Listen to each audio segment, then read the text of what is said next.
ल गाइस, यो लौकाको चाहिँ आज टिप्ने दिन आएछ हैन। मैले टिपिदिएँ। यो 3 पिस बनाएको छु है। यो 1 पिस चाहिँ यता हाम्रो पलतिर बोजू हुनुहुन्छ उहाँलाई दिने हो। अनि यो चाहिँ अहिले बनाउने हो। यो यहाँबाट यति हैन, यति भरे बेलुका बनाउनु पर्ला। यो गाइस दुईटा थियो हैन, मैले भिडियोमा देखाएको थिएँ नि। एउटा चाहिँ टिपे, अब एउटा चाहिँ छ अनि त्यो पनि केही दिनपछि टिप्नु पर्छ। अनि अब यसको तरकारी बनाउने हो गाइस। नयाँ नयाँ तरकारी है।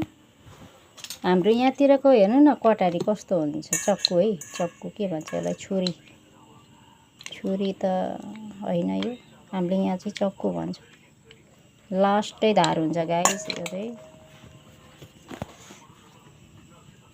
ल है, ल मेरो भिडियोलाई लाइक कमेन्ट गरिदिनु होला सर्मिसहरू।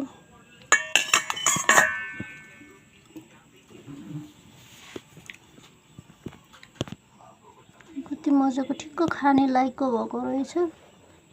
कलिलो छ, यसको बिउ पनि फाल्नु पर्दैन गाइस, भर्खरै काटेको।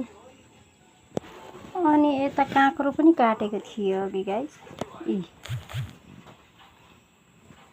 बिउलाई राखेको यो अलिकति कुइना लागेछ, दागी दागी भएको रहेछ नि त यहाँ, त्यसको लागि काटेर खायौँ हामीले। यति रहेको छ। यो भरे खल्पी बनाउनु पर्ला। यसको बिउ हेर्नुहोस् गाइस, काँक्रा हो यो, काँक्रो। गाउँघरमा बस्यो भने त गाइस आफैले रोपेर अनि यसरी ताजा ताजा सब्जीहरू सबै हैन खानु पाइन्छ क्या, अर्गानिक। यो हो नि त, त्यो बजारमा त उयो के भन्छ अरे, दबाईहरू हालेको हुन्छ हैन। यो त हामीले खालि गोबर मात्रै हाल्छौँ गाइस, दबाईहरू केही पनि हाल्दिन। यो अर्गानिक हो। यहाँ मैले चुना लगाइदिएको थियो।